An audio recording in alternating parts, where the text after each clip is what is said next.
Uh, hello, everybody. Happy Monday. Let me fix this camera over here on Instagram. Happy Monday, everybody. Welcome to Who's Getting Sued This Week, brought to you by NPL Legal Dish, aka me, Natalie Pierre-Lewis. We are just going to jump right into it. Our recap last week. Last week, we talked about George Clinton and Parliament Funkadelic. Hey, Rhonda, being sued by a producer for 40-year-old copyrights that he knew about 40 years ago and just decided to sue for last year. He lost because you only have 3 years from the date that you know of copyright infringement to file a case. We also talked about how Trump has been talking, big stuff about putting tariffs on Mexican goods. Meanwhile, he filed for a Mexican trademark himself. So we'll see if that happens. Hi, voluptuous you. And we all talked about the Musi app. This was an app that basically streamed YouTube videos and then took the YouTube ads out and put their own ads. They were sued for, copyright infringement and trademark infringement. And Apple took them off of their app store, and they sued Apple, saying that Apple, this case we got against YouTube, that ain't none of your business, so you shouldn't have taken us off the off Apple. So they're currently suing Apple and Apple for taking them off the App Store. So those were our big stories last week. This week we have a lot of stuff that we are talking about. So buckle in with me.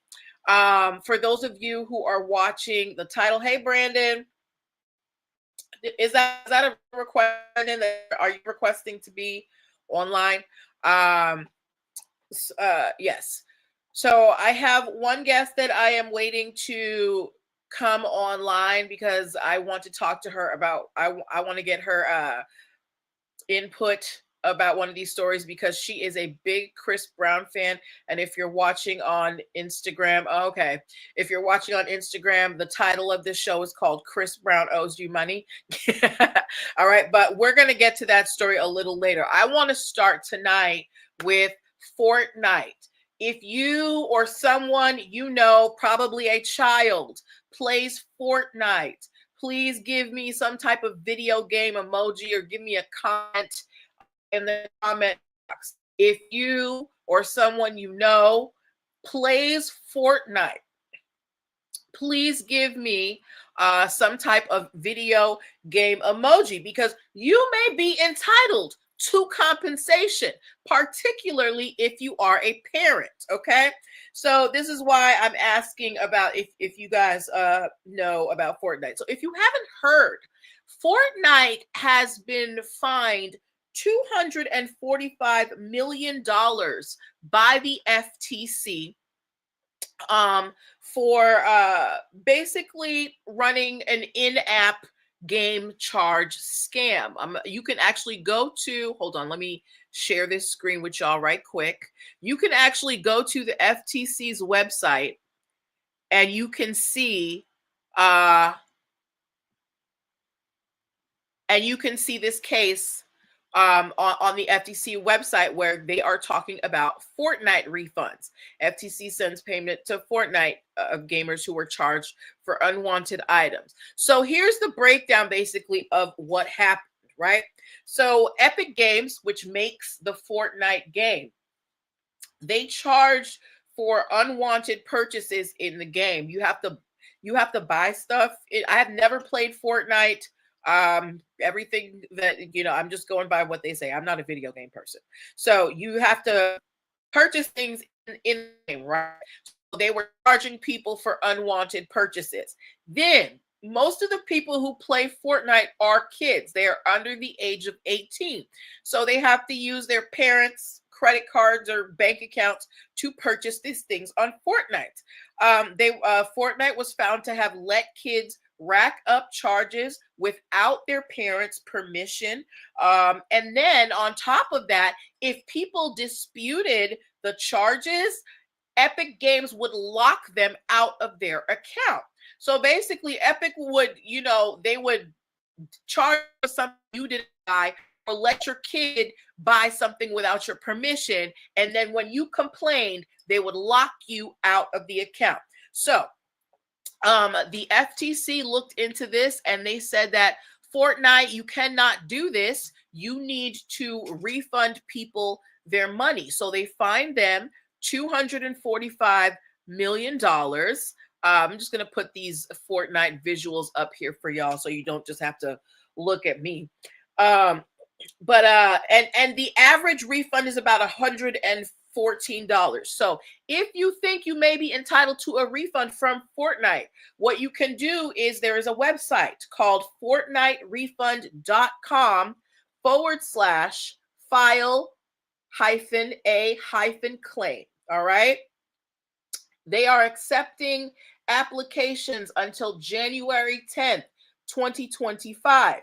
If you are trying to get a refund from Fortnite, here's what you are going to need. You need to prove that you were charged for unwanted items from between January 2017 and September 2022.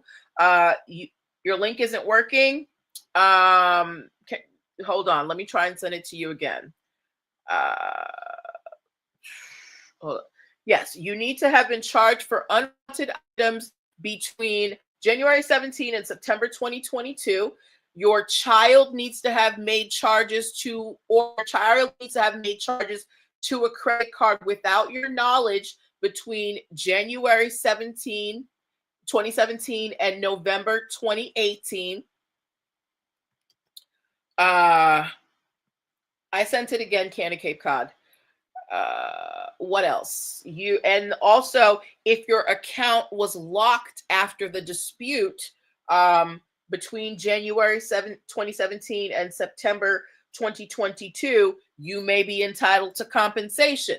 You're going to need a claim number if you filed a claim with Epic Games, and you're also going to need your Epic account ID number. Okay, so for those of you who maybe someone whose child plays Fortnite, you don't know, the average refund is about $114, and you can use that $114, and they are taking claims up until January 10th, 2025. All right.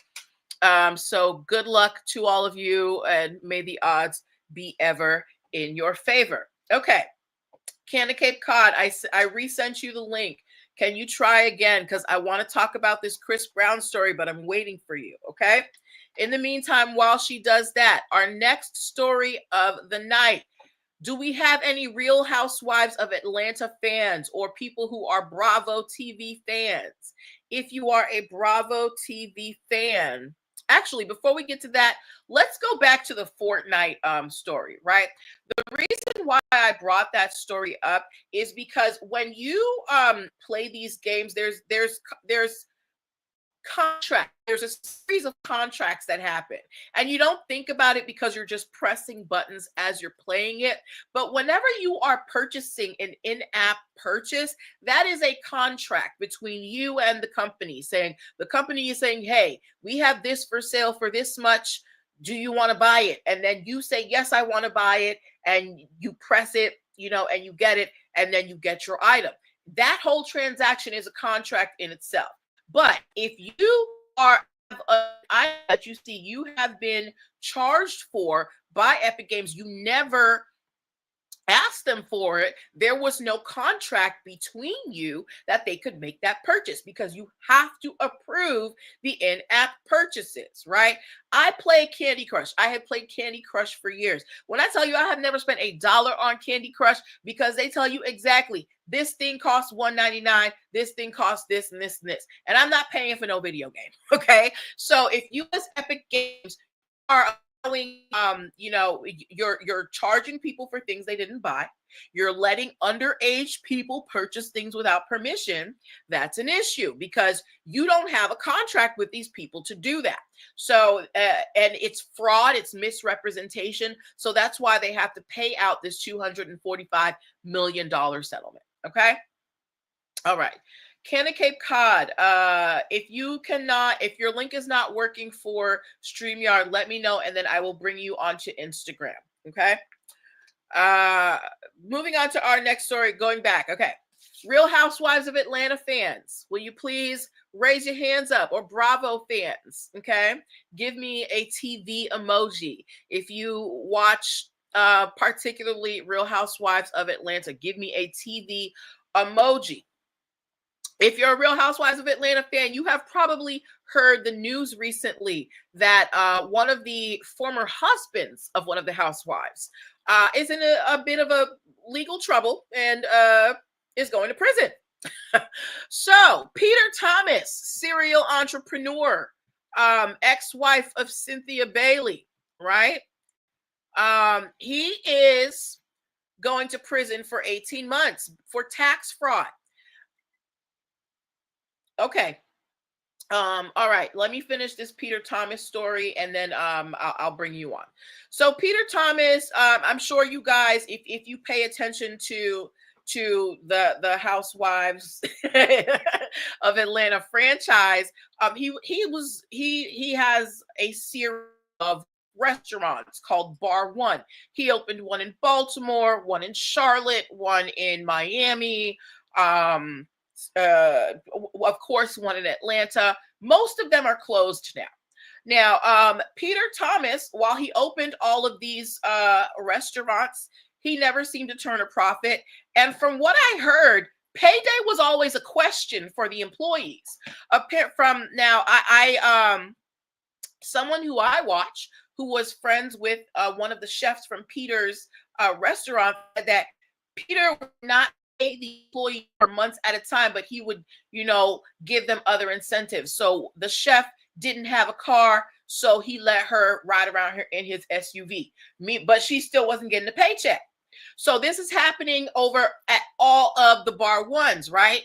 And most of them are closed now. And so if Peter didn't have the money to pay his employees their salary, of course, he didn't have the money to pay the employment taxes. So for all of these restaurants that Peter owned, he never paid the employment taxes to the point that he owed the government about $2.5 million, right? So Mr. Thomas will be, spending the next 18 months in a, some type of institution, because when you don't pay your taxes, you're going to jail. Okay. Y'all have to pay your taxes. Okay. The government, there's this song by Ludacris. I forget what it was called. But he said, look, the biggest gang out here is the federal government. They are getting their due no matter what. So it is very important, ladies and gentlemen, that you pay your business taxes so you don't end up in prison for 18 months like Peter Thomas. Okay. We wish him good luck. But from what I have heard, his restaurants, he's not paying the employees. I've heard the vibe is not really that great. The food isn't really that great. Not everybody, look, restaurants are hard. If you are not passionate about the restaurant business, please don't enter it, because the profit margins are razor thin, and most restaurants go under in the first 5 years. Okay. And that's probably what happened to Peter Thomas. They said he took all that money, he was spending it, on lavish vacations and stuff, so he could look good and not keeping up with the taxes and things like that. And I know that you weren't making that much money from the Bar Ones. Okay. Hi, Vince 301. But good luck to Peter Thomas. Now, Ken and Cape Cod, are you ready? We're about to talk about your man. Y'all, Chris Brown and Lil Wayne owe you money. Chris Brown and Lil Wayne owe you money. Okay? How do I want to add you. You ready? Can you send a request? Oh, go. Here we go. Go live with Ken and Cape Cod. Here we go. All right. Y'all, I'm bringing on somebody who is a Chris Brown stan. She loves Chris Brown. That is, she has always said, if Chris Brown comes to her bed and breakfast, she's not telling nobody till he leaves. Chris Brown don't owe me nothing. What? Chris Brown don't owe me nothing. Okay. I feel like the government needs to back off the boy. He didn't know. No, okay, so all right, so I'm on here for those who are watching on StreamYard. I'm on with Nicole Butler, who is the proprietor of Cannon Cape Cod, DC, the East Coast's first all-inclusive resort. Yes, all-inclusive resort. Yes, so go check her. She's on here with me on Instagram if you want to find her IG and stuff. All right, but I wanted to bring her on here because I wanted to bring her on here to defend her man. I need you to defend your man, Chris Brown. Okay, so now, Lil Wayne, my favorite R&B star and my favorite. Yes, Chris Brown and Lil Wayne, right? So during the pandemic, listen, we were all down bad, right? Hey, Leaks Dope. We were all down bad. Everybody was home. People were doing PPP loans. We was getting checks from the government, right? Stuff was messed up. And the same was true for entertainment venues. So theaters, concert venues, anywhere that there were performances, those places were shut down because we just couldn't go, right? So the government's like, okay, we don't want these places to shut down, so we're going to help them out. So they had something called the Shuttered Venues Grant. And it was a grant for places that did entertainment, that provided entertainment, so that they could keep the lights on, so they could pay their staff, so they could, so they could just make sure that everybody wasn't going to end up on the street, right? So it was known about the shuttered venue. So it was as opposed to being a people loan, it was a people grant, right? So if you got the money, you didn't have to pay it back. Now, these stipulations for getting the money were just that you had to show that your revenue decreased by like 50%. So it didn't matter what you had in the bank. It just had to matter that you didn't have anything else coming in, right? So I guess Chris Brown and Lil Wayne and other celebrities, they weren't the only ones. I was going to say Alice in Chains, DJ Marshmello. Wow. She really did her research so she could defend her man. Yes, I did. She really did her research so she could defend her man, y'all. Okay. This is not an isolated incident. I am Jack. Yes. So, the celebrity accountants, they found out about this grant, and they were like, hey, I could get some money for my client. Now, most venues only got about $300,000, right? To stay open, and it helped them. It helped them stay alive. Meanwhile, Lil Wayne got $8.9 million. Chris Brown got $10 million. And do you know what these gentlemen spent it on? Money, trips, and parties. Okay. I was gonna say women and fake tours. Yes. So Lil Wayne got $8.9 million, and they broke down how he spent his grant. He settled debts to his ex-manager. He paid commission to his current manager. Hey y'all. He spent $1.3 million on private jets. He paid lawyers, accountants. He spent about $500,000 on clothes. He did a little of it on the people who work on his shows. He spent about $327,000. He didn't spend any of it on hair care. He did not.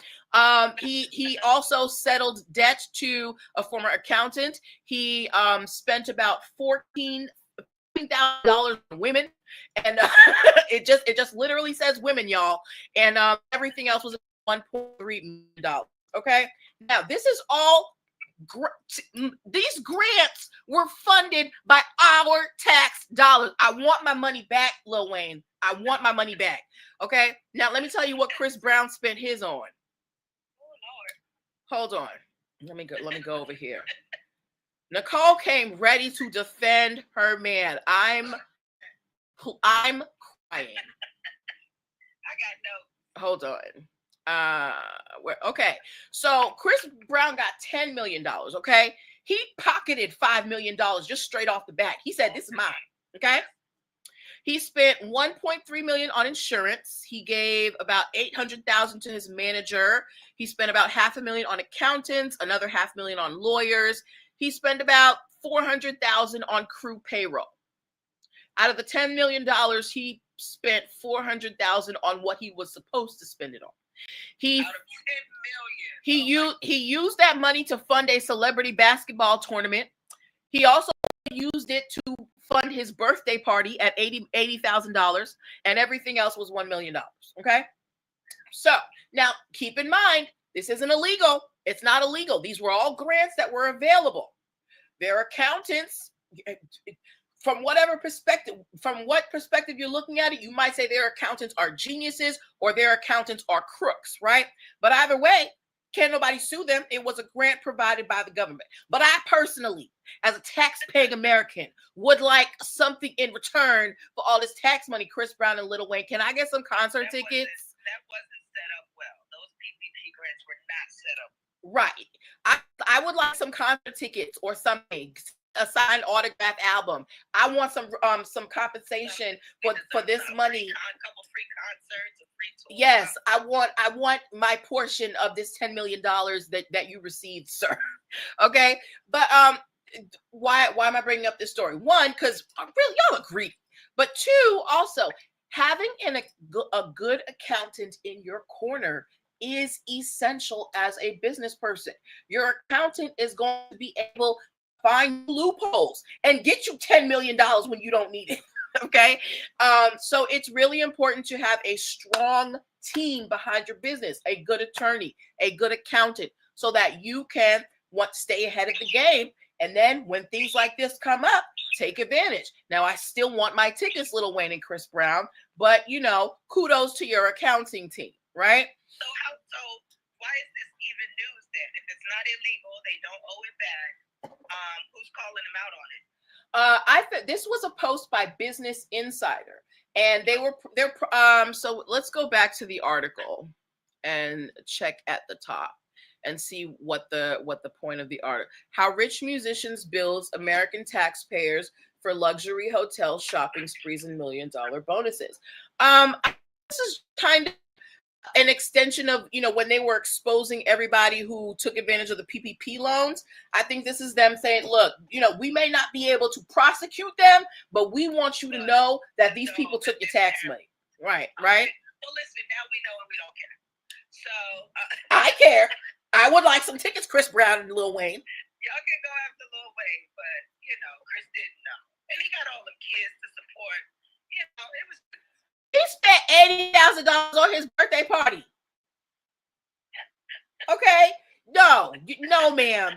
Chris Brown. I'm just saying, it's not right. Right. Listen, I want one of them photo sessions where he's like, all posing with the girls like a prom picture. I want one of them.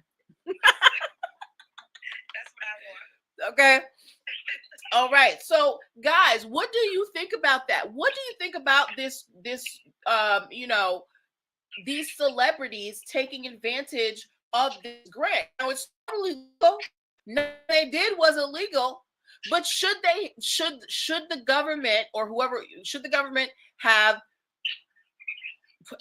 put a kind of a cap on, well, you need to have this kind of budget looking before you can apply for it, right? And you know what? The thing why I say they were mismanaged, the whole grants were mismanaged, was because with an artist who were based on tour revenue. Artists don't tour every year. So if both of them could prove that they made that kind of money on tour in the previous year, they weren't due to tour again for another 3, 4, 5 years anyway. So, it was kind of it was double dipping to get last year's salary this year when you were never really expecting last year's salary this year from your own work. Yes. So, absolutely. it wasn't wrong, but it was like double wrong because, their income fluctuates a lot on tour years. Right. And it's usually enough to float them, for another 4 or 5 years till the album comes out. So, right. Yeah, that's wrong. Even for Chris Brown, that was wrong. Yeah. So, moral of the story is get you a good accountant. All right. For those of you who may have just tuned in, you are watching Who's Getting Sued This Week, brought to you by NPL Legal Dish. I'm Natalie Pierre-Lewis, host of the show. This is where we learn business and legal concepts using the blunders of your favorite celebrities, okay? So we have talked about Fortnite. We've talked about Peter Thomas. We've talked about Chris Brown, Lil Wayne stealing our money. Huh? Oh, yes. Okay.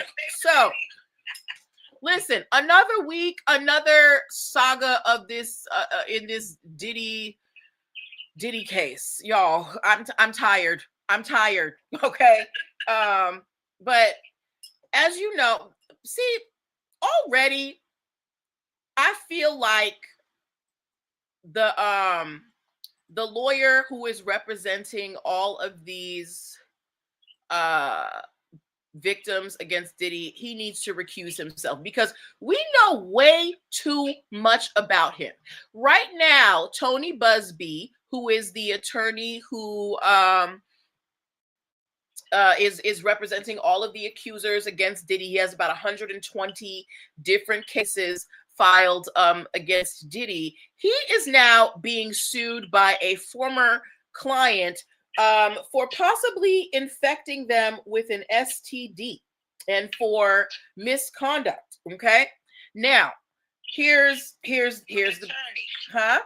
The attorney. The attorney, not the accusers, not nobody else. The actual attorney who's supposed to be filing all these things is being sued by a former client for infecting them with an STD. Now, right off the bat, I don't want you as my attorney.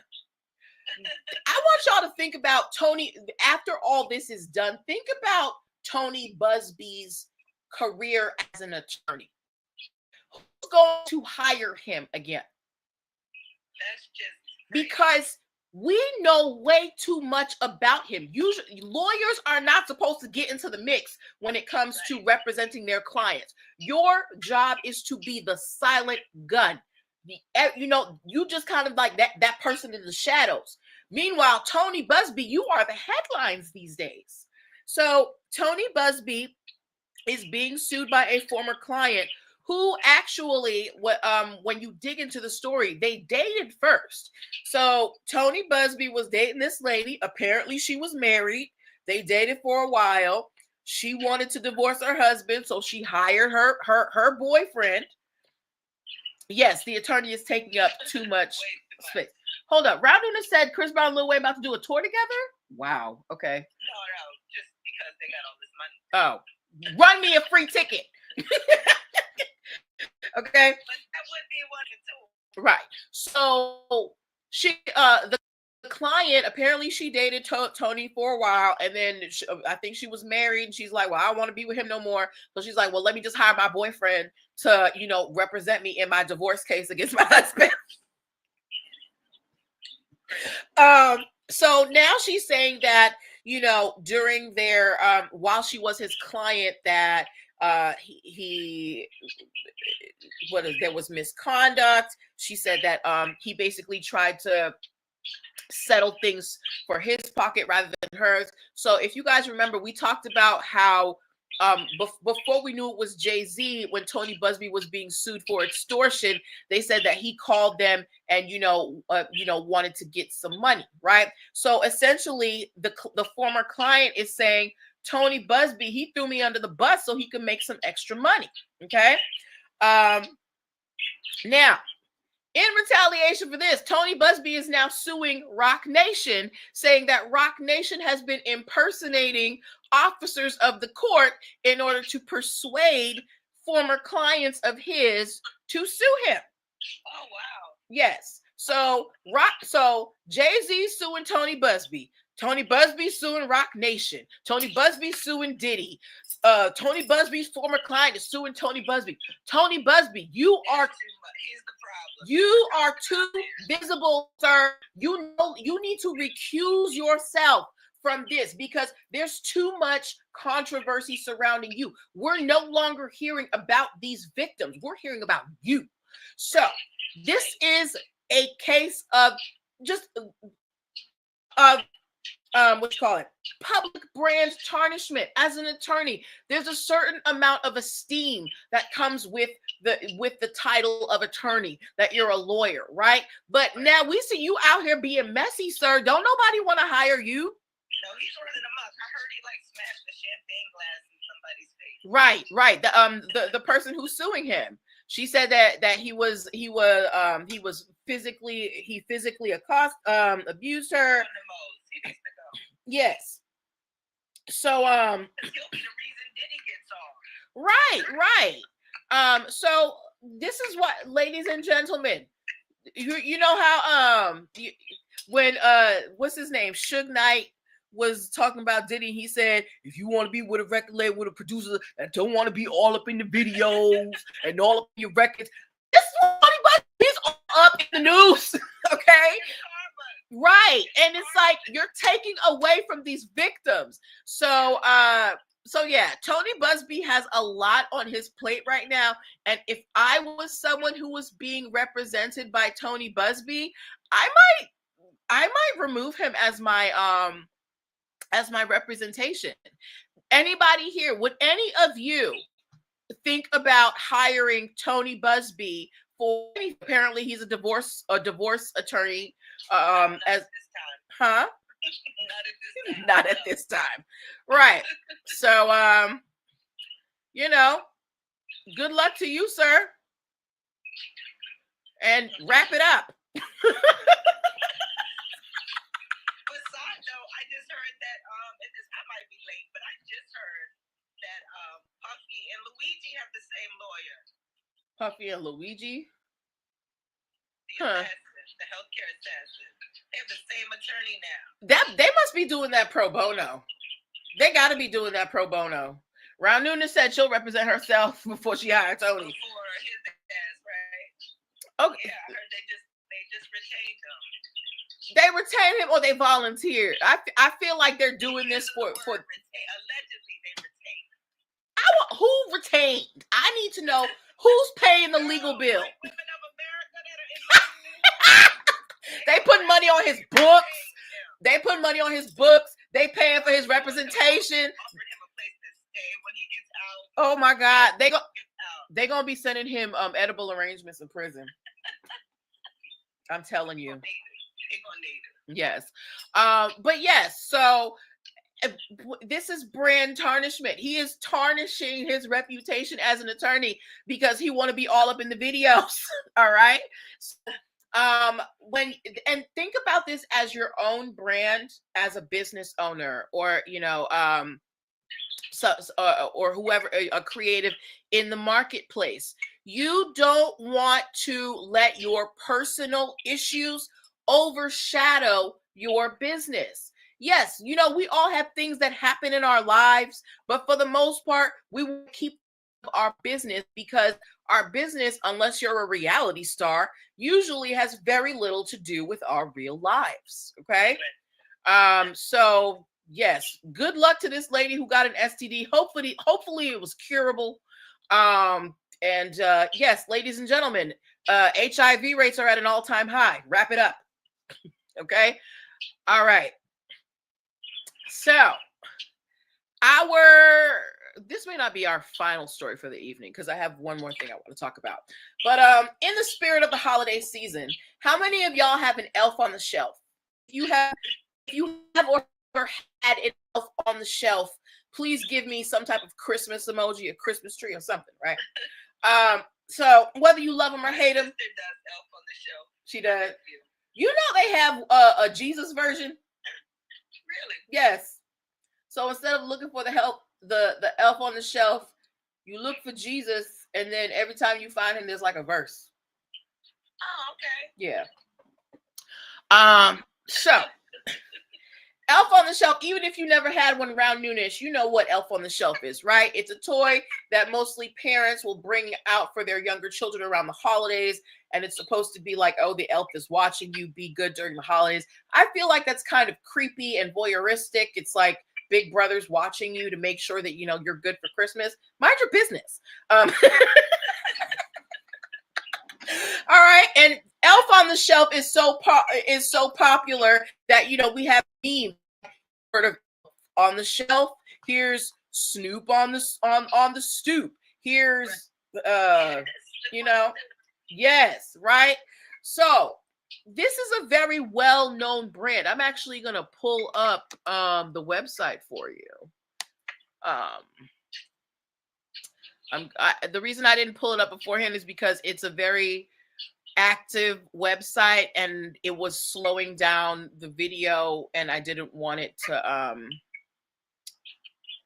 to what the crap. Okay, here we go. I didn't want it to mess up my broadcast, even though I think it's going to right now. So let me do this presentation real quick for y'all, just in case someone okay, just in case somebody doesn't know what Elf on the Shelf is. Here we go. There you go. You see the Elf on the Shelf, right? So Elf on the Shelf is a well-known brand. Well-known, people know it. It's become a cultural regular, right? And it is trademarked, right?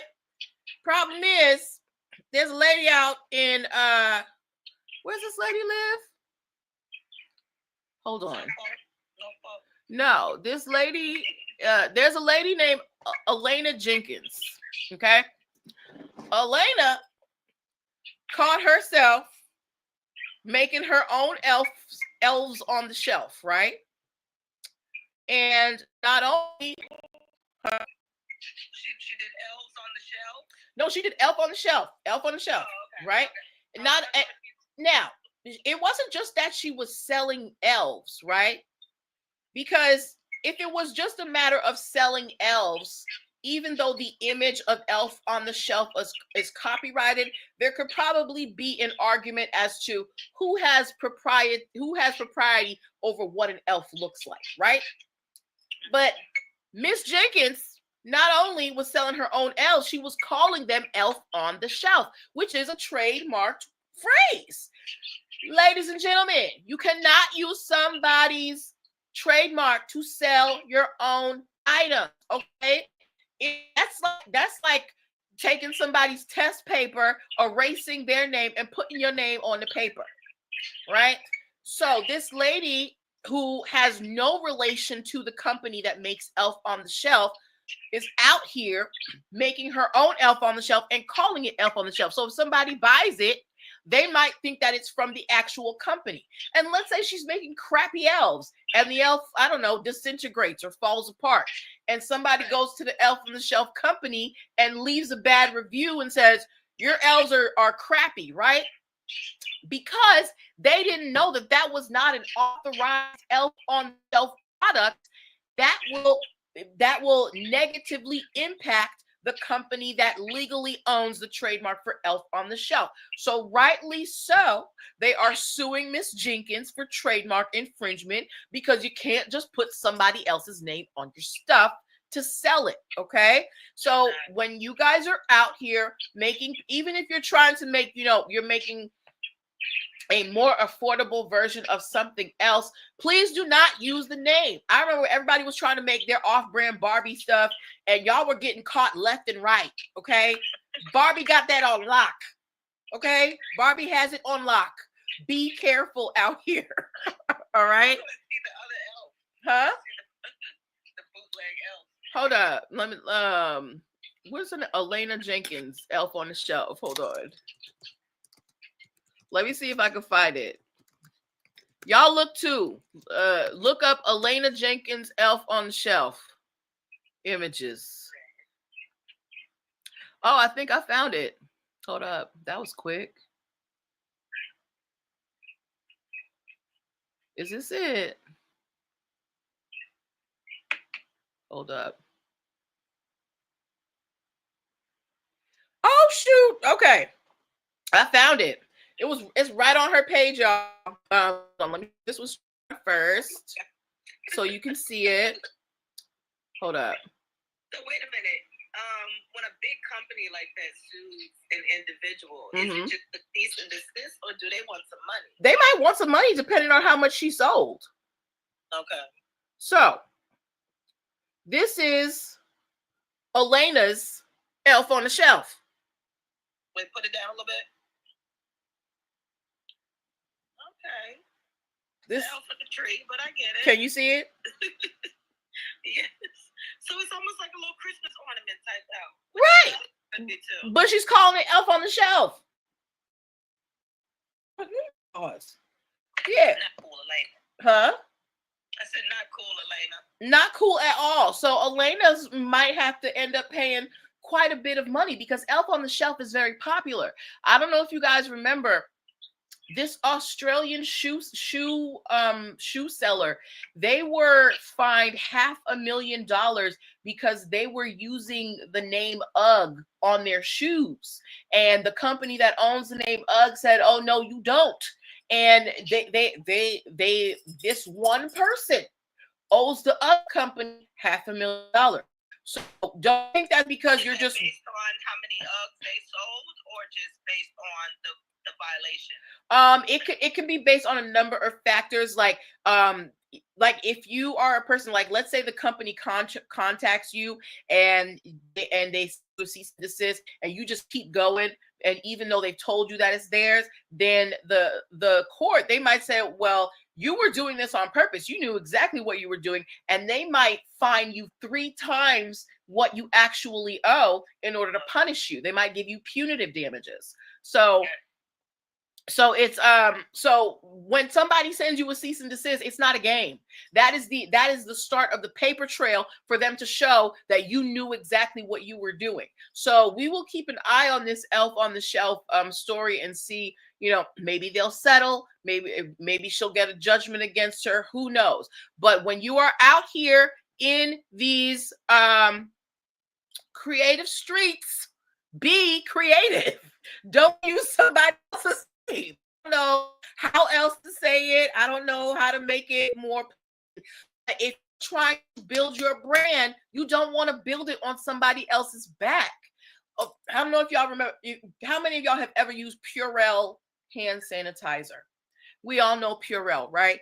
Purell always advertises itself as eliminates 99.99% of bacteria. Then the FTC found out that Purell only eliminated about 70% of bacteria and said it was false advertising. The problem was Target marketed their antibacterial as comparable to Purell with the 99.99% elimination of antibacterial, and now they got in trouble. So this is why you don't want to build your brand on somebody else's back, y'all, okay? Be individual. Yes, it might be ugly at first. You can fix it later. Huh? What? Somebody else could be wrong. And exactly. Copy is even worse. Right, exactly.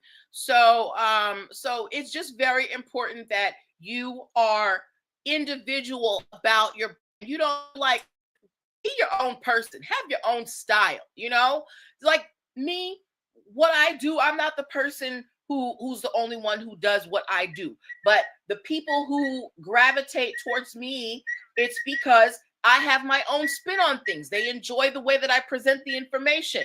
Now, somebody else, they're probably doing the same thing, but the way they present it, another group of people like them. It's the same thing in business. When you go into the grocery store, there's like 100 different types of bread, but it's all bread, right? But they're all different. And you can be individualistic even in a saturated market. Okay. So, do we have any? Oh, the last story that I wanted to share with y'all real quick. Okay.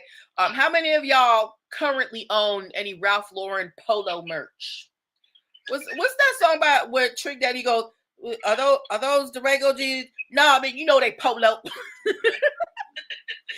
I think my kids have some. Right. So Ralph Lauren, they own the polo brand, and we know that, in fashion, infringement is just par for the course, right? There's always a Chinese knockoff of something.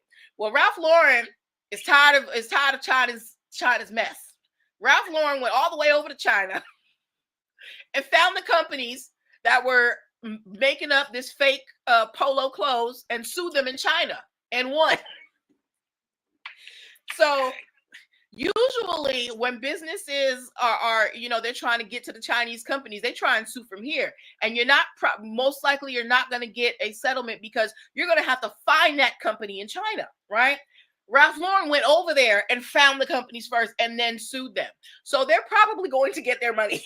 And actually the Chinese court awarded them money that was, I think it was 3 times the usual awarded amount, just because of the depth of infringement. They were like, look, they got dog, sorry. Okay. But yeah, so when you are, again, this is about zealous protection of your brand. Ralph Lauren is a global brand. They said, oh, no, China, you're not going to be selling your knockoff polo, not on my watch. So they went over there and found them. Okay. So as an owner of a trademark, as an owner of a brand, I'm not saying you got to go all the way to China, but it's important that you zealously protect your brand. Make sure nobody's using your stuff without your permission. Okay. What is this? Oh, okay. Yeah. Yes. So those were the, yes, Ralph absolutely pulled up and went to the trunk. He popped the trunk and said, "What's up?" Ralph's representative. Ralph, I don't know. Is he? Is Ralph Lauren allowed, y'all? I don't know. Anyway, the Ralph Lauren machine pulled up and popped the trunk on the Chinese companies. All right. Yes. So those are the stories that I wanted to share with you guys today. We talked about the Fortnite refund. We talked about Peter Thomas going to prison for 18 months. We talked about Chris Brown Wayne concert ticket. We talked about Tony Buzbee being sued by a former client for infecting her with an STI. We talked about Elf on the Shelf infringement. We talked about Ralph Lauren pulling up in China saying, "Run me my money." He is alive. He's 85. Okay. He could have very well been in the back of the limo. Hey, giving the orders. Just to make sure. Giving the orders. Yes. So do we have any questions or comments about those stories? If you do, please put them in the comment box. I am going to be doing a video shortly on trademark, choosing your classes of goods and trademark. If you watched my last one on the trademark changes, you know that things are shaking up with the USPTO. I'm shooting another video. It's going to be up in the next 24 hours or so. I'll let you guys know, but I'm going to show you guys how to choose your classes properly so you don't get overcharged and you pick the right things. All right. So keep an eye out for that. As well, follow my lovely co-host, Kenna Cape Cod DC. She hosts a morning show Tuesday and Thursday mornings on Rig TV. You can find it on Roku. What else? Amazon Fire TV. And what is it? Shot Bottle something? Oh, Shop. Type it in the comments over there, please. But yeah, check her out as well. Make sure that you check out my archived videos on YouTube. They are all there for your viewing delight. Have a wonderful evening, guys, and I will see you next week. Bye. See ya.